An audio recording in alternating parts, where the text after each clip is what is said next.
سب سے اہم بات تو ذہن نشین فرما لیں، دنیا میں اگر کچھ کرنا ہے تو ہمیں اپنے ہدف کا تعین کرنا پڑے گا، اپنے ہدف کا تعین کرنا پڑے گا۔ جب تک کسی ہدف کا تعین نہیں کریں گے تب تک کام کرنا مشکل ہوگا۔ اپنی ترجیحات متعین کریں کہ ہم کیا کرنا چاہتے ہیں، اور اس کے لیے بنیادی طور پر دو چیزوں کا اہتمام کرنا چاہیے۔ نمبر 1 استشارہ، نمبر 2 استخارہ۔ استشارہ ہوتا ہے صاحب الرائے آدمی سے مشورہ کرنا، اور استخارہ ہوتا ہے اللہ تعالیٰ سے خیر طلب کرنا۔ مشورہ کریں لیکن ہر کسی سے نہیں، صاحب الرائے سے، معاملہ فہم سے، جو آپ کی بات، آپ کی ضرورت اور معاملات کو سمجھتا ہو، اور اللہ تعالیٰ سے 2 رکعت پڑھ کے خیر طلب کریں گے، یا اللہ جس کام پر میں نے مشورہ کیا ہے اور یہ کام میں کرنا چاہتا ہوں، اگر یہ بہتر ہے تو اس کے اسباب عطا فرما دیں، اور اگر میرے لیے بہتر نہیں تو آپ اس کے اسباب پیدا نہ فرمائیں۔ استشارہ لوگوں سے ہوتا ہے اور استخارہ اللہ سے ہوتا ہے، دونوں اہم ہیں۔ دونوں میں فرق کیا ہے کہ جب ہم استشارہ کرتے ہیں اور کسی سے مشورہ کرتے ہیں تو ہمیں پتہ چل جاتا ہے کہ جس سے مشورہ کیا ہے انہوں نے ہمیں کیا مشورہ دیا ہے، لیکن جب اللہ تعالیٰ سے خیر کو طلب کرتے ہیں تو اللہ تعالیٰ نے کیا فیصلہ فرمایا ہے اس کا ہمیں تو پتہ نہیں چلتا۔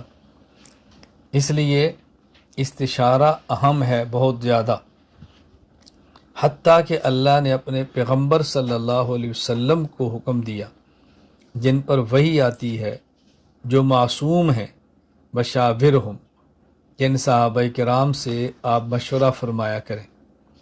اور اللہ تعالیٰ نے ایک اہم صفت ان کی بیان کی ہے، وَأَمْرُهُمْ شُورَىٰ بَيْنَهُمْ، کہ ان کے معاملات باہمی مشاورت سے چلتے ہیں۔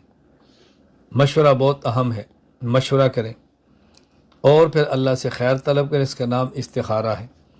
استخارہ کا معنی یہ نہیں ہے کہ ہم سوئیں گے تو خواب آئے گی، ہمیں خواب میں کوئی اشارہ ملے گا، پھر اس کے مطابق ہم کام کریں گے۔ یہ اچھی طرح ذہن نشین فرما لیں۔ ابھی چند دن قبل میں نے تفصیل کے ساتھ محرم کے ماہ میں حضرت حسین رضی اللہ تعالیٰ عنہ کی شخصیت، آپ کی خدمات، واقعہ کربلا کا پس منظر اور آپ کی ذات مبارکہ پر ہونے والے اعتراضات کے جوابات پر مشتمل 3 دن ہر روز 2 گھنٹے 6 گھنٹے کا بیان کیا۔ انشاءاللہ تفصیل سے آپ کے ساتھ آئے گا، کتاب بھی چھپ جائے گی۔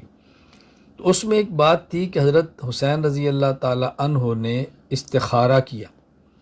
ایک بندہ مجھ سے سوال کر رہا ہے کہ جب آپ نے استخارہ کیا تو اس کے بعد بھی آپ کیوں گے؟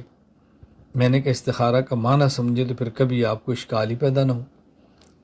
استخارہ کا معنی ہوتا ہے اللہ سے خیر کو طلب کرنا، باقی اللہ نے فیصلہ کیا فرمایا وہ تو ہمیں پتہ نہیں ہے۔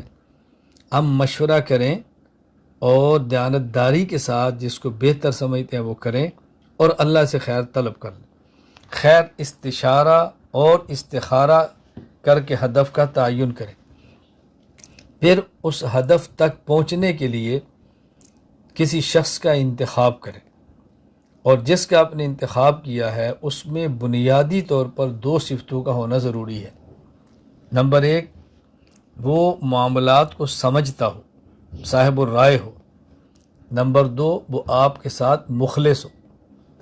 اگر صاحب الرائے نہیں ہے اور مخلص ہے تو مخلص تو ہے لیکن عقل نہیں ہے، رائے نہیں ہے، پھر بھی بہتر مشورہ نہیں دے سکتا، آپ کو چلا نہیں سکتا۔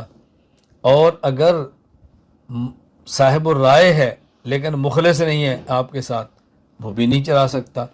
تو ضروری ہے کہ ہم ہدف تک پہنچنے کے لیے ایسے فرد کا انتخاب کریں جو صاحب الرائے، صاحب عقل، صاحب فہم بھی ہو اور ہمارے ساتھ مخلص بھی ہو۔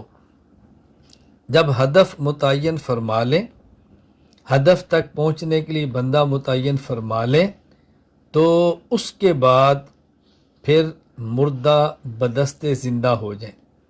جس طرح میت زندہ آدمی کے ہاتھ کے اندر ہوتی ہے، وہ جدھر پلٹے وہ ادھر ہی اس نے جانا ہوتا ہے، جہاں رکھے اس نے وہیں رہنا ہوتا ہے، جہاں قبر میں اتارے اس طرح چلنا ہے۔ پھر مردہ بدستے زندہ ہو جائیں، پھر اعتماد کریں انشاءاللہ العزیز کسی نتیجے تک ہم پہنچ جائیں گے۔ اگر ہدف کا تعین نہ کیا اور ہدف تک پہنچنے کے لیے بندے کا تعین نہ کیا تو زندگی بھر حیران و سرگرداں پھرتے رہیں گے، بھٹکتے رہیں گے اور دنیا میں کسی نتیجے تک ہم نہیں پہنچ سکیں گے۔